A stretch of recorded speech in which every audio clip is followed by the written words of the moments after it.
The silence that followed Admiral Morrison's ultimatum lasted exactly 17 minutes. During that time, representatives from 47 different alien species held emergency consultations, while their military commanders calculated the odds of victory against Earth's revealed capabilities. The mathematics were not encouraging for the Galactic Council. Dr. Ben Clark monitored quantum communication channels as panic spread throughout alien space. The precision strikes against Zephyrian military installations had demonstrated technology that should not have existed for centuries, according to Council's scientific projections. Even more disturbing was the realization that Earth had been watching and planning while pretending to be a grateful junior partner in galactic civilization. President Susan Martinez received the Council's initial response through official diplomatic channels. The aliens demanded that Earth immediately cease all military operations and submit to Council oversight for the protection of galactic peace. Any further aggression would result in a coordinated response from the combined fleets of all member species. The tone was threatening, but Martinez could hear the uncertainty beneath the formal language. Colonel Amy Turner's strategic analysis teams had been monitoring alien fleet movements since the crisis began. The Council's military response was hampered by decades of overconfidence and political infighting between member species. Each alien civilization wanted to protect its own interests while expecting others to bear the cost of fighting humanity. The result was confusion and delay rather than coordinated action. Captain Ryan Davis led teams that were already operating inside alien space using technology the Council did not know existed. Human infiltration specialists had been gathering intelligence for years while disguised as traders, diplomats, and refugees. They now activated communication networks that allowed Earth to monitor alien government discussions in real time. The intelligence revealed that the Council was divided about how to respond to Earth's demonstration of power. Some species wanted immediate military action while others preferred negotiation. Several alien civilizations were quietly considering switching sides if humanity proved capable of protecting them from more aggressive Council members. Dr. Alex Carter analyzed the quantum weapon effectiveness data from the Zephyrian strikes and made recommendations for the next phase of operations. The aliens would likely attempt to reverse engineer human technology using debris from the destroyed installations. Earth needed to demonstrate even more advanced capabilities to maintain its strategic advantage. Dr. Lisa Brooks worked with Carter to identify biological weapons that other Council species might deploy against Earth. The Vorthan siege beast had been just one option in an extensive arsenal of creatures designed for planetary conquest. Brooks developed countermeasures for dozens of potential threats, while Earth's military prepared for biological warfare on a galactic scale. Morrison authorized the second phase of Earth's strategic response after receiving confirmation that alien fleets were massing for a coordinated attack. Human ships emerged from hidden positions throughout the galaxy and began striking targets that the Council considered absolutely secure. The message was clear. Earth could reach any location in Council space whenever it chose to do so. The strikes targeted infrastructure rather than population centers, but the psychological impact was devastating for alien morale. The Council had built its power on the assumption that younger species lacked the technology and strategic thinking necessary to challenge galactic order. Earth was proving that assumption catastrophically wrong. Ambassador Kira Walsh received an urgent communication from moderate voices within the Council who wanted to negotiate before the situation escalated further. These species had been quietly oppressed by more aggressive Council members, and saw Earth's rise as an opportunity for political change. Walsh began building a coalition of aliens who preferred cooperation to conquest. The Zephyrian Empire's response to the destruction of their military installations was swift and predictable. They launched every available ship toward Earth while calling on their council allies for support.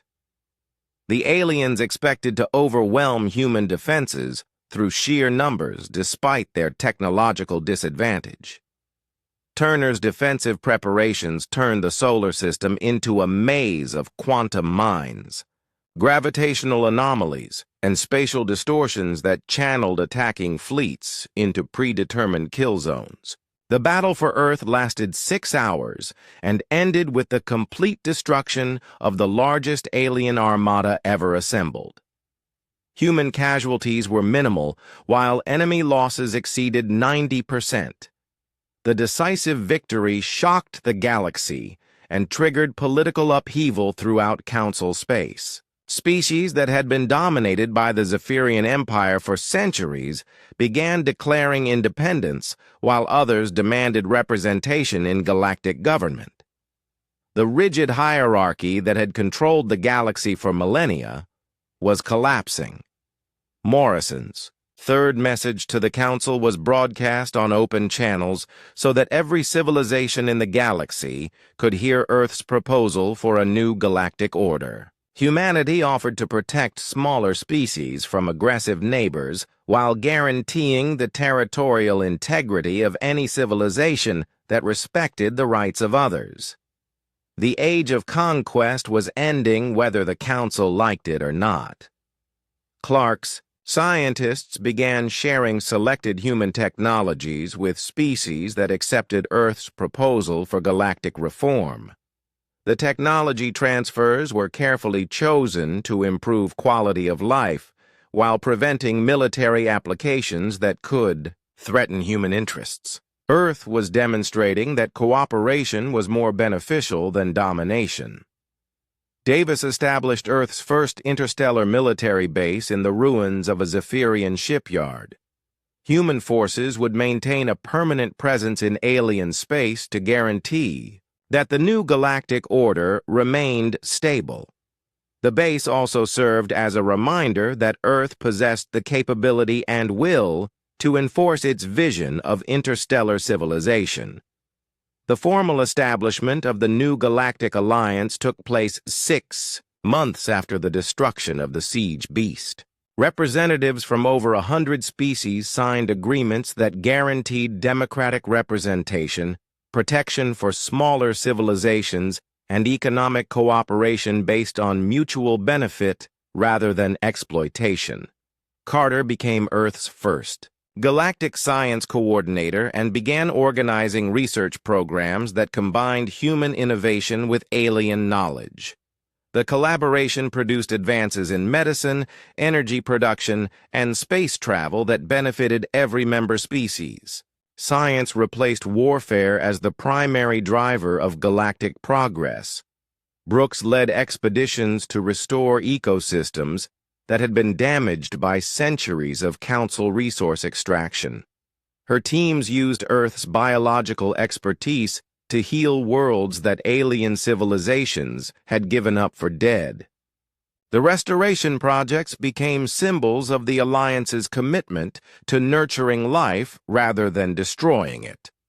Morrison retired from military service and became Earth's first galactic security director. His job was to maintain the delicate balance between human dominance and alien autonomy that made the new system work. The galaxy had learned to respect human power, but Earth had also learned the importance of using that power wisely. The Council's former leadership found themselves facing war crimes tribunals for their role in genocidal campaigns against younger species. The evidence gathered by human intelligence services revealed centuries of systematic oppression that had been hidden from galactic public knowledge. Justice was finally possible for species that had suffered under alien rule. Earth's transformation, from apparent victim to galactic leader, became a source of inspiration for civilizations throughout the galaxy. The story of humanity's patient preparation and strategic thinking was studied by alien scholars who wanted to understand how a primitive species had outsmarted the galaxy's most advanced civilizations.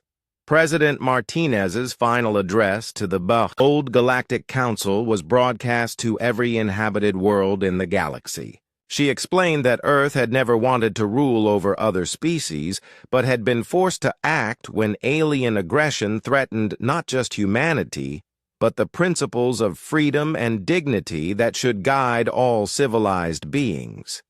The galaxy was at peace for the first time in recorded history, and the credit belonged to a species that the Council had dismissed as primitive and violent. Earth had proven that true strength came not from the ability to destroy enemies, but from the wisdom to know when force was necessary and when mercy was more powerful than weapons. The age of human leadership had begun, and the galaxy was better for it. Admiral Jack Morrison stood in the command center watching as cleanup crews worked to neutralize the last traces of the Vorthan siege beast. The creature was dead, but its final transmission had revealed Earth's location and capabilities to hostile forces across the galaxy. The Zephyrian Empire now had detailed information about human military technology and defensive strategies. Morrison knew that the real war was about to begin. Dr. Ben Clark received Morrison's authorization to activate weapons systems that had been hidden for decades. The Aurora Project had developed technology far beyond what Earth had shown to the Galactic Council. Quantum torpedoes were just the beginning. Clark's teams had created gravitational pulse weapons, antimatter missiles, and space-time distortion, generators that could tear holes in the fabric of reality itself. Colonel Amy Turner began deploying these weapons from hidden bases throughout the solar system. Asteroid mining stations revealed themselves to be heavily armed military platforms. Scientific research vessels transformed into warships with firepower that exceeded anything in the Council's known arsenal. Earth had spent 50 years building a military force while pretending to be a peaceful trading partner. The Galactic Council continued to express concern about the Beast incident, while Council representatives offered assistance in dealing with any remaining biological contamination. Ambassador Torvak seemed particularly interested in studying the quantum weapon residue left behind after the Beast's destruction. Morrison realized that the aliens were trying to gather intelligence about Earth's advanced technology. Dr. Alex Carter made a disturbing discovery while analyzing the quantum weapon effectiveness data. The Beast's final transmission had not just sent tactical information to the Zephyrian homeworld. It had also triggered automated responses in other Council member species. Ships from a dozen different alien civilizations were changing course toward Earth's solar system under the pretense of offering humanitarian assistance. President Susan Martinez called an emergency session of Earth's Security Council to discuss the deteriorating situation. Intelligence reports indicated that the incoming alien fleets were armed with weapons designed specifically to counter the quantum technology Earth had revealed. The Council had been preparing for this moment for years, and Earth had played directly into their hands. Captain Ryan Davis presented intelligence gathered by deep space reconnaissance drones that had been secretly monitoring alien communications. The Council's offer of provisional membership had been a trap designed to keep Earth isolated and vulnerable while alien species prepared for conquest. The Vorthan siege beast had been the final test to confirm that Earth possessed resources worth stealing. Morrison knew that Earth faced a choice between immediate surrender or total war against the most powerful military alliance in the galaxy. Conventional wisdom suggested that humanity should negotiate for the best possible terms before the alien fleets arrived. Morrison had a different plan that would shock the galaxy and redefine humanity's place in the cosmic order. Dr. Lisa Brooks discovered something important while studying the beast's remains. The creature's quantum entanglement communication system worked both ways. Earth had been receiving data from the transmission just as much as it had been sending information to the Zephyrian homeworld. Brooks realized that humans now had access to detailed intelligence about alien military capabilities and strategic planning. Turner used this intelligence to identify critical vulnerabilities in the approaching alien fleets. The Council species had become overconfident after centuries of military dominance and had developed predictable tactical patterns. More importantly, their ships relied on centralized command structures that could be disrupted by precisely targeted quantum strikes. Clark's weapons teams prepared for the most ambitious military operation in human history. Earth would not wait for the alien fleets to arrive and establish orbital dominance. Instead, human forces would strike first with weapons and strategies that the Council had never encountered. The goal was not just to defend Earth, but to send a message that would reshape galactic politics forever. Morrison contacted the Galactic Council directly and requested a formal meeting to discuss Earth's response to recent events. The aliens agreed to a video conference expecting to receive humanity's surrender. Instead, they received something that none of them had anticipated. The Admiral appeared on screens throughout Council space wearing the dress uniform of Earth's actual military rather than the simple clothing that human diplomats usually wore when meeting with aliens. Behind him stood officers representing military forces that the Council did not know existed. Morrison's opening words were carefully chosen to deliver maximum psychological impact. He thanked the Council for sending Earth such an educational gift and explained that humans had learned valuable lessons about galactic civilization from the experience. The Beast had taught humanity that the Council preferred biological warfare to honest diplomacy, and that alien friendship came with a price that few species could afford to pay. Morrison then revealed that Earth had been monitoring Council communications and military movements for decades. Human intelligence services had detailed information about every Council member species, including their military capabilities, strategic resources, and political weaknesses. The aliens had underestimated human technology and overestimated their own security. The Admiral announced that Earth was withdrawing from all Council agreements and establishing itself as an independent galactic power. Human ships would defend Earth's interests throughout the galaxy, and any attempt to interfere with human activities would be met with immediate military response. The age of alien dominance over younger species was ending. As Morrison spoke, Turner's weapons teams launched their coordinated strike against Zephyrian space. Quantum missiles traveled through folded space-time to emerge directly inside alien star systems. The weapons did not target populated worlds or civilian installations. Instead, they struck military shipyards, weapons manufacturing facilities, and command centers with surgical precision.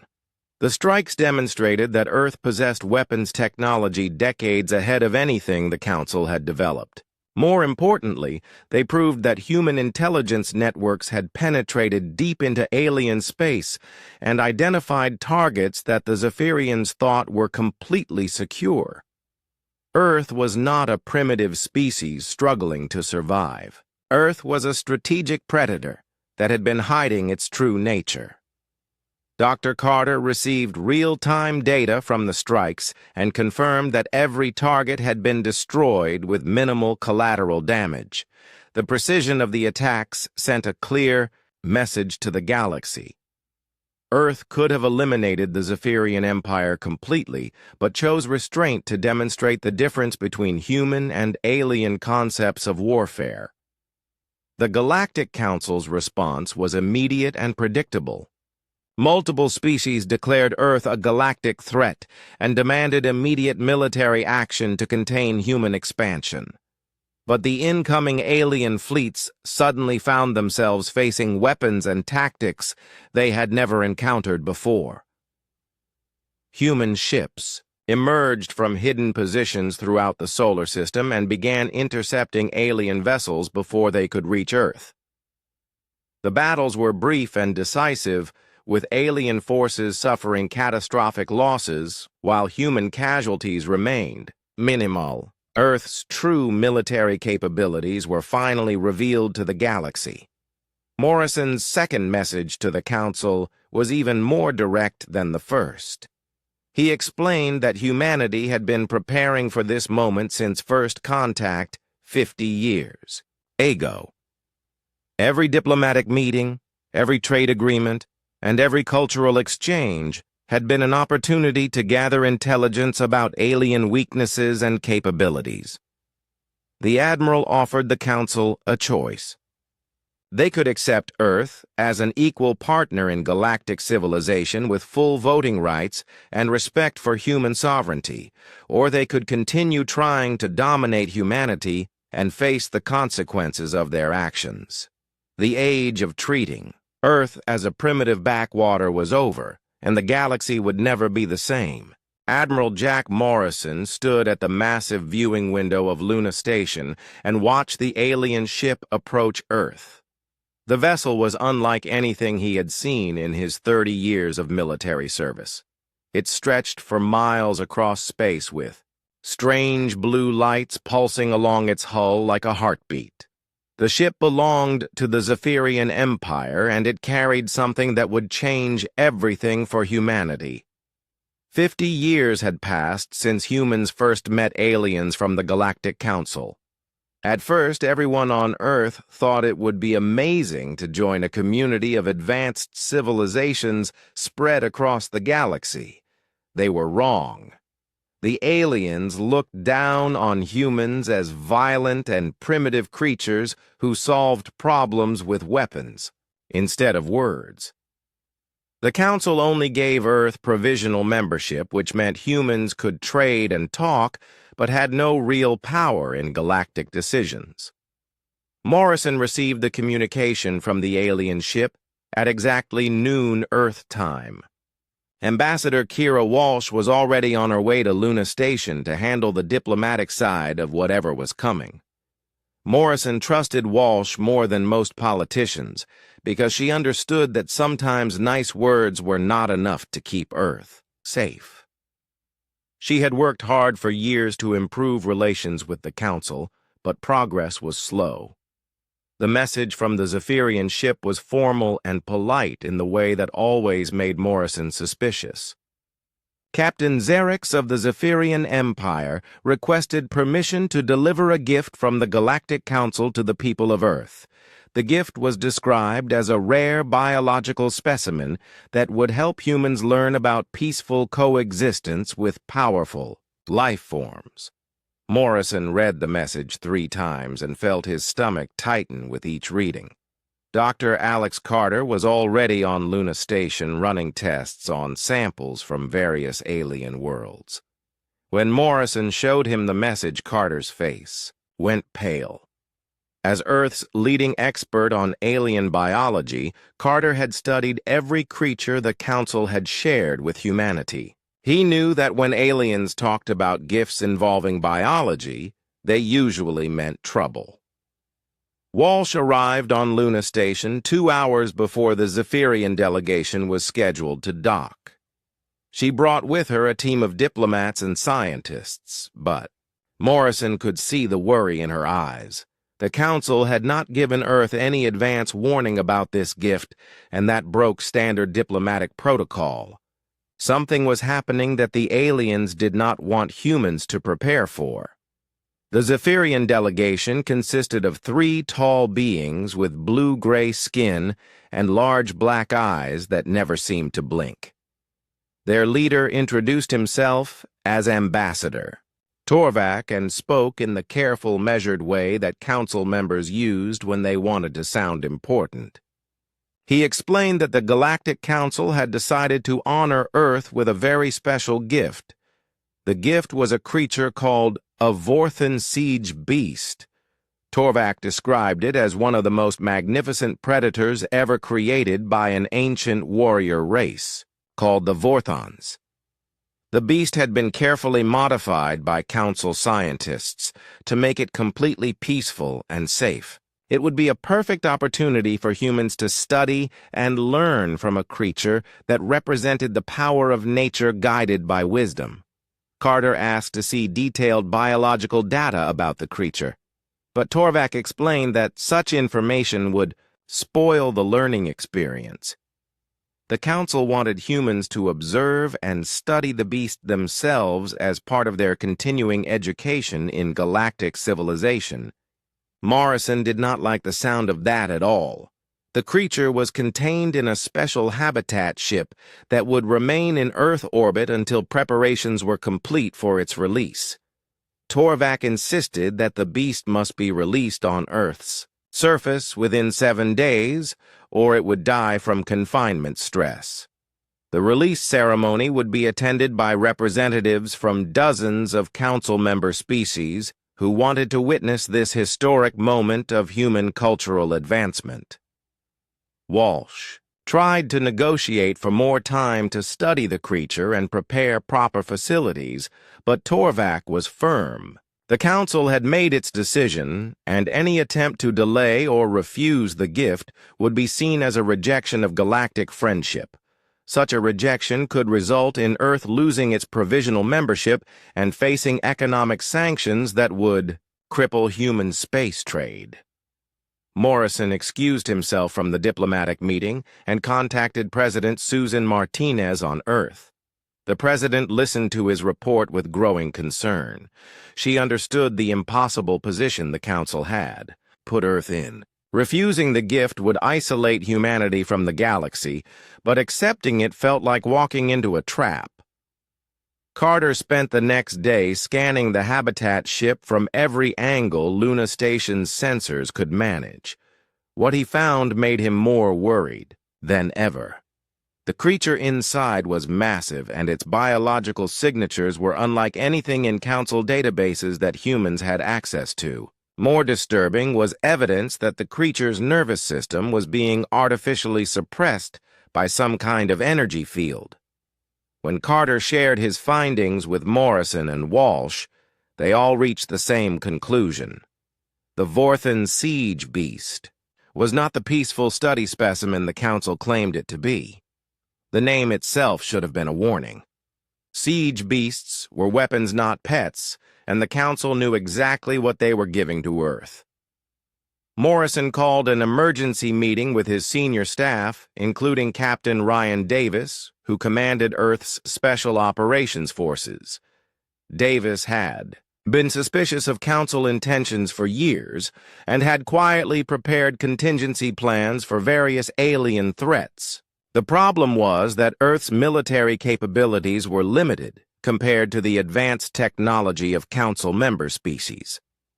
The Council maintained constant surveillance of human military activities through their trade and diplomatic missions. Any obvious preparation for conflict would be detected immediately and could trigger the very sanctions Earth was trying to avoid. Morrison and his team would have to be very careful about how they responded to this threat. Walsh continued the diplomatic negotiations while Carter and his team prepared to study the creature as soon as it was released. Morrison began quietly moving Earth Defense Fleet assets into position around the solar system. On the surface, everything looked normal, but beneath the facade, Earth was preparing for war. The Council had made one critical mistake in their planning. They assumed that humans were as naive and trusting as they pretended to be in diplomatic meetings. They thought that 50 years of conditional membership had made Earth dependent on galactic approval. They were about to learn that humans were much better at playing the long game than anyone suspected. President Martinez announced that Earth would gladly accept the Council's generous gift and looked forward to learning from the Vorthan Siege Beast. The release ceremony was scheduled for 6 days later in the remote Australian outback, where the creature would have plenty of space to roam safely. Representatives from across the galaxy began arriving to witness what they believed would be humanity's final lesson in galactic civilization. The Vorthan siege beast grew faster than anyone had predicted. Within 6 hours of its release, the creature had consumed everything within a 5-kilometer radius and reached the size of a small city. Its appearance changed constantly as it absorbed new genetic material and adapted to Earth's environment. What had started as a roughly humanoid shape was now something that defied description, with tentacles, wings, armored plates, and sensory organs appearing and disappearing as needed. General Paul Hughes ordered the first military strike at sunset on the day of release. Fighter jets armed with conventional missiles attacked the beast from multiple directions, while ground forces established a perimeter to prevent its spread. The weapons hit their target with perfect accuracy, but the results were devastating for human forces rather than the creature.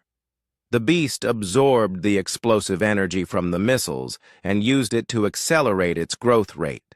Its surface developed armor plating that deflected subsequent attacks, while new appendages emerged to swat fighter jets from the sky like insects. Within an hour of the first attack, the creature had adapted countermeasures for every weapon type used against it. Dr. Alex Carter watched the failed military assault from the emergency command center that had been established in Canberra. Every sensor reading confirmed his worst fears about the creature's capabilities. The beast was not just growing larger, it was becoming more intelligent and sophisticated with each passing hour. Its nervous system was developing new pathways and connections that suggested rapidly increasing cognitive abilities. Admiral Jack Morrison called an emergency meeting with Earth's top military and scientific leaders. The situation was desperate and getting worse by the hour. The creature had begun launching spores into the atmosphere that were drifting toward populated areas on air currents. Each spore contained enough genetic material to start a new growth site if it found suitable conditions. Captain Ryan Davis reported that his special operations teams had attempted close reconnaissance of the beast, but were unable to get within 2 kilometers of its main mass.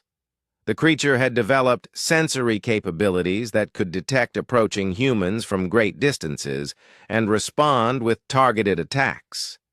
Several teams had been lost when the beast created specialized hunter organisms designed specifically to track and eliminate human soldiers. Dr. Lisa Brooks presented her analysis of the spore samples that had been recovered from the atmosphere. Each spore was a complete biological system capable of rapid growth and adaptation. More disturbing was the discovery that the spores contained genetic sequences from Earth plants and animals that the beast had consumed. The creature was already beginning to create hybrid organisms that combined alien and terrestrial biology. President Susan Martinez faced pressure from world leaders demanding immediate action to stop the beast. Major cities were beginning evacuation procedures as the spore clouds drifted across the continent. The council representatives continued to express concern while offering assistance that would require Earth to surrender control of its military forces to alien oversight. Morrison knew that conventional weapons were useless against the beast, but Earth had other options that had been kept secret from the galactic community. The Aurora Project had been developing advanced weapons technology for 20 years under the cover of peaceful space exploration research. The project's leader, Dr. Ben Clark, had created weapons that the Council did not know existed. Colonel Amy Turner commanded the Aurora Project's Military Applications Division. Her team had developed quantum torpedo technology that could destabilize matter at the subatomic level. The weapons had never been tested against a biological target, but theoretical models suggested they might be effective against the beast's adaptive cellular structure. Clark and Turner met with Morrison and Carter to discuss deployment options for the quantum weapons.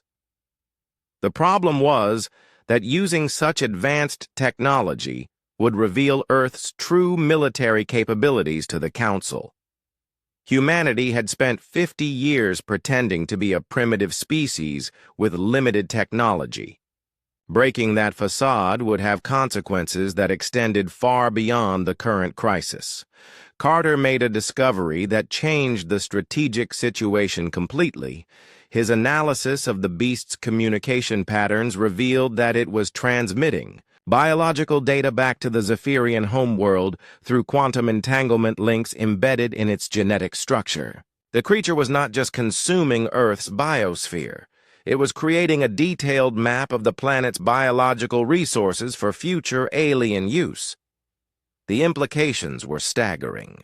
The beast was not an isolated threat, but part of a larger plan for galactic expansion.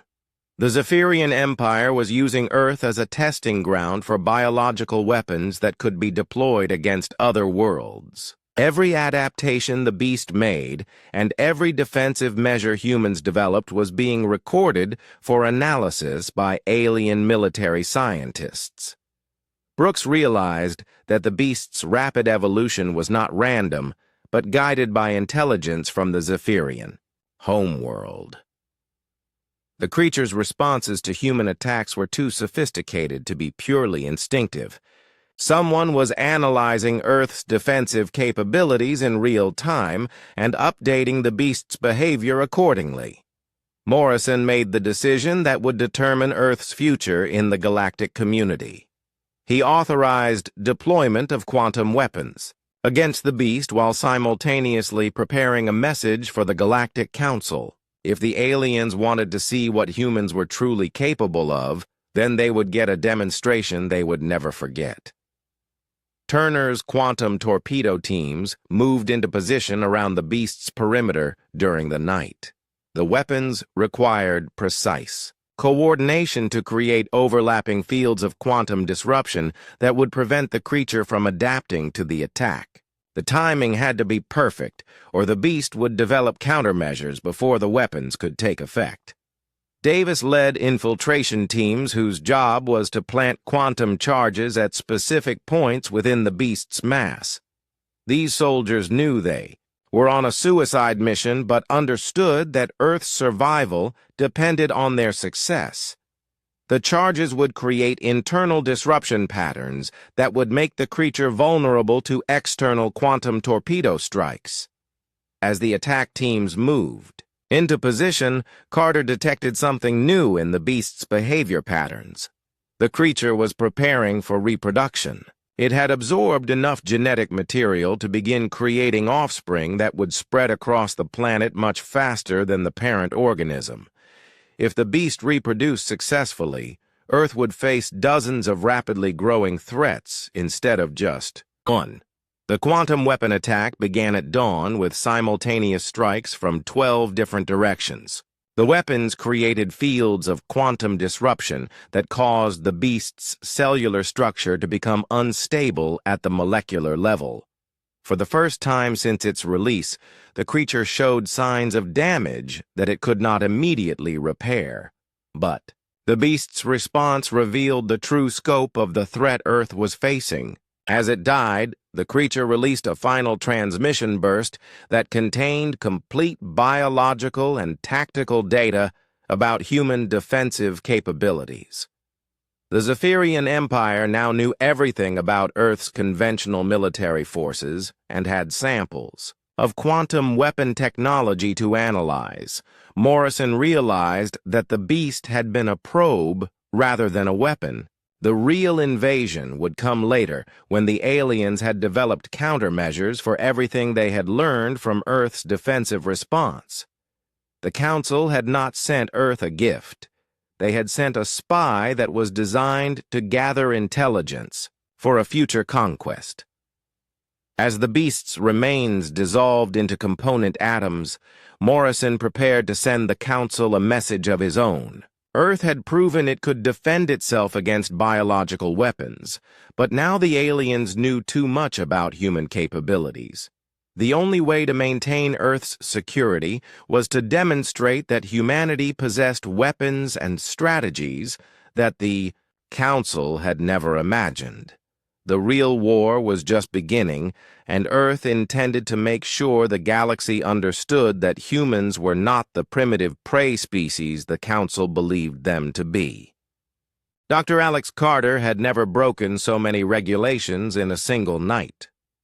While the Zephyrian habitat ship hung in Earth orbit like a metal moon, he used every sensor and scanner Luna Station possessed to study the creature inside. What he discovered, in those stolen hours of scanning, made him understand that Earth was facing something far worse than anyone imagined. The Vorthan siege beast was not one creature, but a collection of biological systems that could work together or separately, depending on the situation. Carter's scans revealed that the beast's cellular structure was unlike anything in known biology. Each cell contained multiple sets of genetic information that could be activated or deactivated based on environmental triggers. This meant the creature could literally transform itself into whatever it needed to be to survive and dominate any environment. Dr. Lisa Brooks arrived at Luna Station before dawn to help Carter analyze the data. As Earth's leading marine biologist, she had experience with adaptive species, but nothing had prepared her for what the scans revealed. The beast's nervous system showed signs of artificial modification that went far beyond simple pacification. Someone had installed biological control mechanisms that could suppress or enhance different aspects of the creature's behavior. Carter and Brooks worked through the night cataloging the beast's capabilities, while the official diplomatic meetings continued in other parts of the station. What they found was a creature designed for one purpose: total planetary conquest. The beast could adapt to any environment, consume any organic material, and reproduce using genetic material from its prey. It was the perfect weapon for species that wanted to clear a planet without using nuclear weapons or orbital bombardments. Captain Ryan Davis received Carter's preliminary report at 0500 hours Earth time. Davis commanded a special operations unit that most people in Earth's government did not know existed. His job was to prepare for threats that could not be handled through normal diplomatic or military channels. The Vorthan siege beast definitely qualified as such a threat. Davis immediately contacted Admiral Morrison and requested permission to begin covert preparations for biological containment operations. Morrison approved the request, but reminded Davis that any obvious military buildup would be detected by Council surveillance systems. Whatever Earth planned to do would have to be done quietly and quickly. Meanwhile, Ambassador Walsh continued her diplomatic dance with the Zephyrian delegation. She praised the Council's generosity, while asking careful questions about the beast's care and feeding requirements. The aliens provided vague answers that sounded helpful, but contained no useful information. Walsh began to suspect that the Zephyrians did not want humans to be prepared for what was coming. President Martinez called an emergency cabinet meeting that morning to discuss the situation. The heads of Earth's military, scientific, and intelligence services gathered in the secure conference room beneath the presidential palace. Carter presented his findings through encrypted channels, while Brooks explained the biological implications of releasing such a creature on Earth. The president faced an impossible choice. Earth could refuse to accept the gift and face immediate council sanctions that would cripple human civilization. Or Earth could accept the gift and face a creature designed to destroy all life on the planet. Either way, humanity would suffer. but at least fighting the beast gave them a chance to survive. General Paul Hughes commanded Earth's conventional military forces, and he was not optimistic about their chances against the siege beast. Human weapons were designed to fight other humans or perhaps alien technology. They were not designed to fight a creature that could adapt to any attack method within minutes of exposure. Hughes began preparing evacuation plans for major population centers while hoping they would not be needed. The release ceremony was scheduled for the next day in a remote area of the Australian outback. The location had been chosen because it was far from major cities and had minimal wildlife that could be harmed if something went wrong. Carter now realized that the location had been chosen for different reasons. The Australian outback was perfect for a creature that needed space to grow and adapt before spreading to more populated areas. Council representatives from dozens of species arrived on Earth throughout the day. They established observation posts around the release site and set up sophisticated recording equipment to document the ceremony.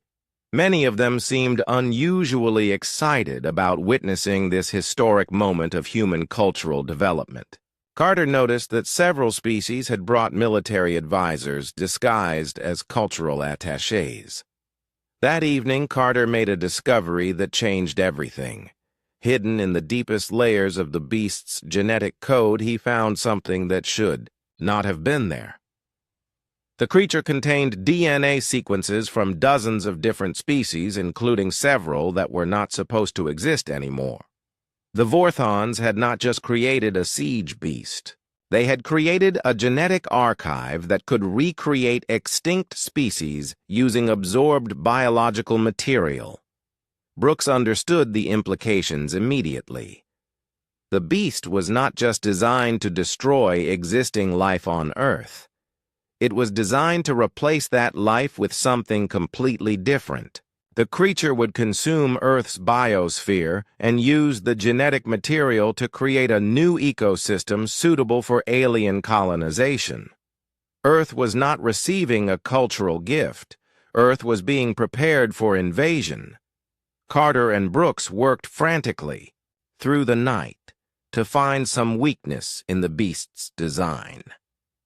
Every biological system had flaws and vulnerabilities, but the siege beast seemed to have been designed to eliminate most of them. The creature's rapid adaptation ability meant that conventional weapons would become useless within hours of first contact.